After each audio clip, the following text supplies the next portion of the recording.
Hello everyone, welcome to our channel. In this video, we are going to discuss about human geography MCQs. और हमारे 7 complete हो चुके हैं। ये हमारा आज का 8th लेक्चर है। तो आज का पहला क्वेश्चन है, according to Hettner the significance of Wallace line. यहाँ पर वेलेस लाइन से रिलेटेड क्वेश्चन पूछा गया है कि वेलेस लाइन का सिग्निफिकेंस क्या था अकॉर्डिंग टू हैटनर। तो ये क्वेश्चन उस टाइम का है जब क्वांटिटेटिव रिवॉल्यूशन स्टार्ट हो गया था और न्यू पैराडाइम्स आए थे ज्योग्राफी में, जिसमें ज्योग्राफी को क्या स्पेशियल एनालाइज बोला गया था, ज्योग्राफी को एज अ कोरोग्राफिक साइंस बोला गया था, and geography as a science of relationship, and geography as a science of distribution. अलग अलग तरह से ज्योग्राफी को डिफाइन किया गया था। तो ज्योग्राफी को साइंस एज अ डिस्ट्रीब्यूशन में हैटनर ने क्या बोला, हैटनर की कुछ राइटिंग्स में बोला गया है ज्योग्राफी डील करती है किससे, डिस्ट्रीब्यूशन ऑफ प्लेसेस से। तो ये क्वेश्चन वहाँ से ही लिया गया है, वेलेस लाइन। तो ऑप्शन है, Wallace line separates the plants and animals of Australia from those of Asia and South East Asia.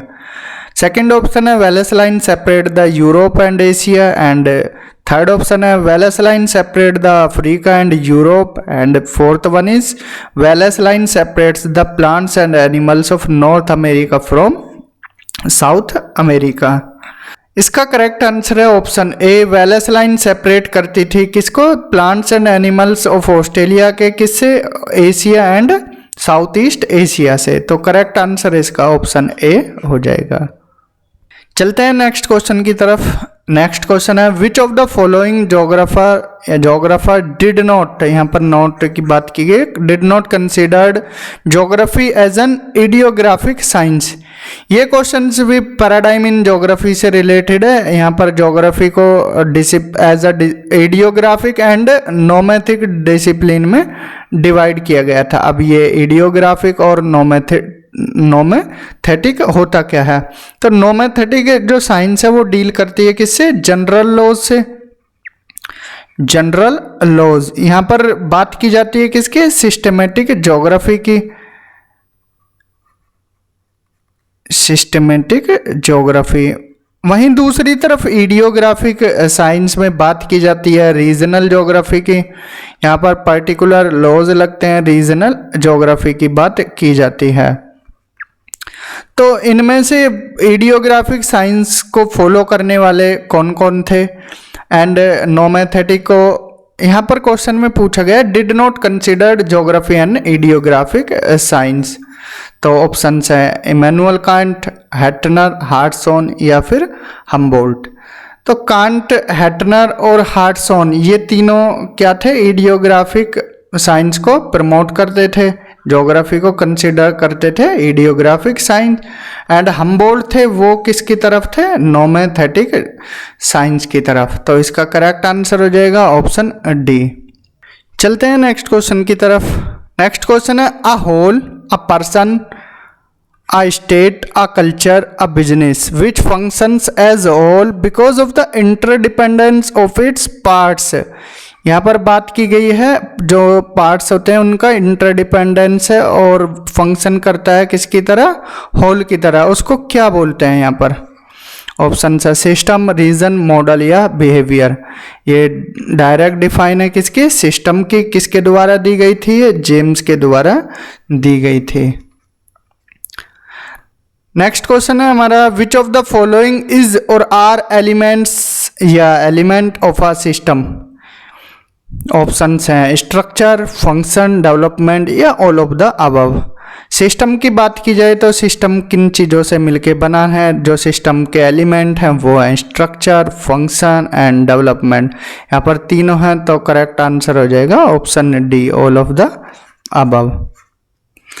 Next question है, which type of region is defined by physical characteristics such as landforms and climate।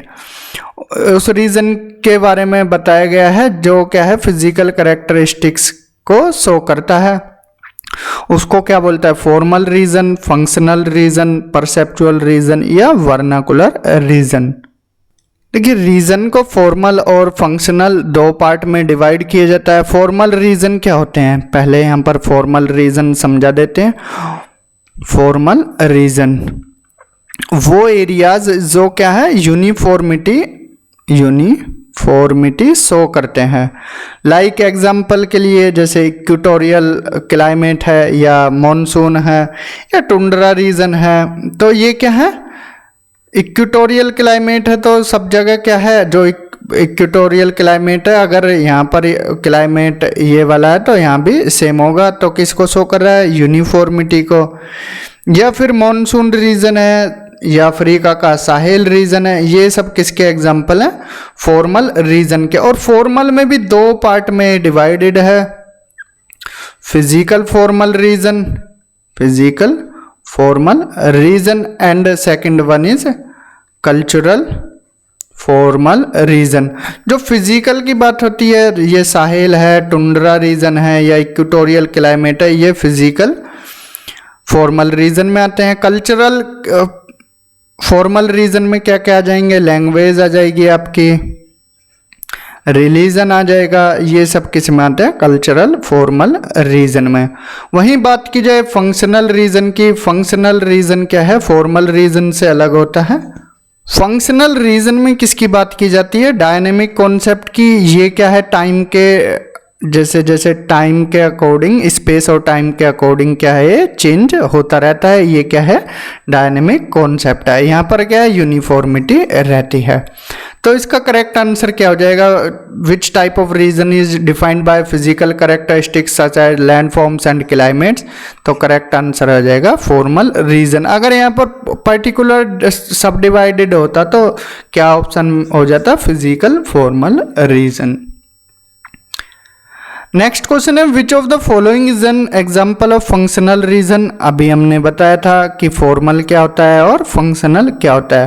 Functional क्या है, एक dynamic concept है जो कि change होता रहता है स्पेस और टाइम के अकॉर्डिंग। एग्जाम्पल जैसे सिटी रीजन है, सिटी रीजन किसका एग्जाम्पल हो जाएगा, फंक्शनल रीजन का।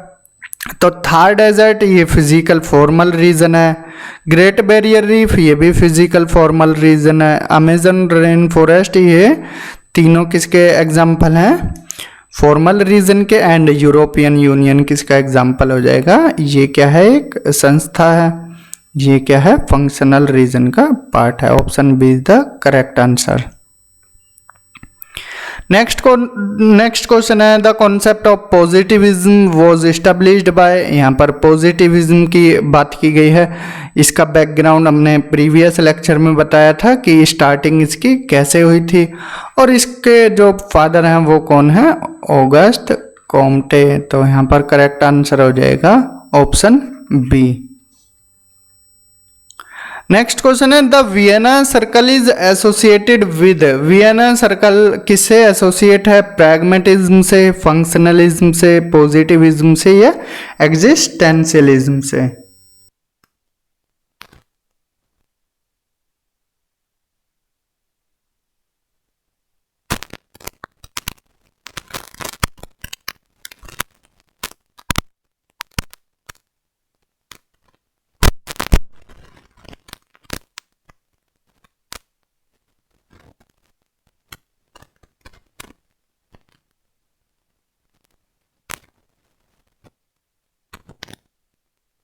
ने किस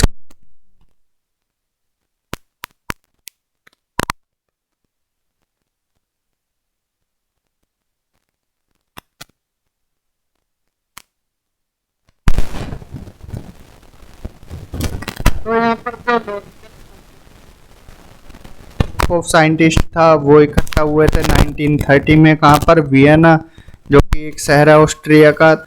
तो वियना सर्कल किससे एसोसिएट है, पॉजिटिविज्म से। तो करेक्ट आंसर हो जाएगा ऑप्शन सी।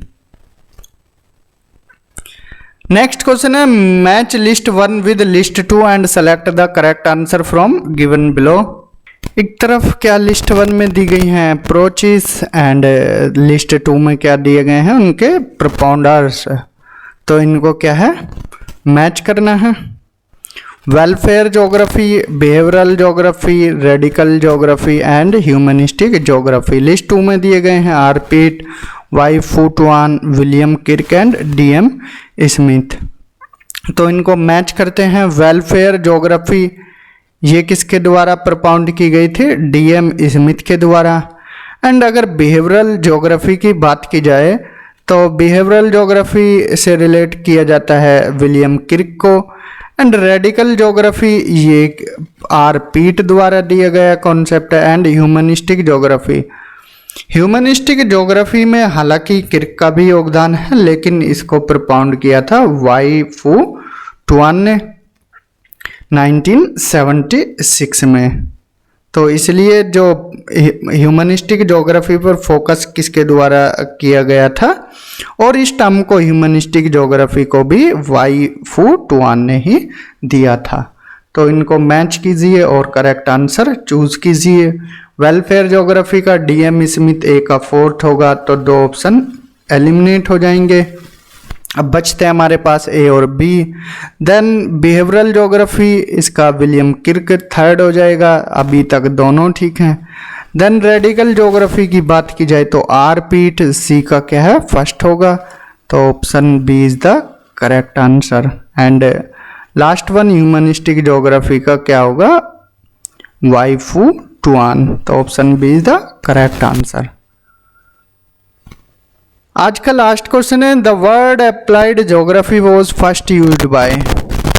ज्योग्राफी में देखा होगा geomorphology, climate, oceanography, biogeography and एक टर्म और आती है लास्ट में अप्लाइड ज्योग्राफी की। जो आपने कॉन्सेप्ट पढ़े हैं उनको अप्लाई कैसे किया जाए, तो ये अप्लाइड ज्योग्राफी को पहली बार किसके द्वारा यूज किया गया था? इसका करेक्ट आंसर होगा LD स्टैम्प के द्वारा।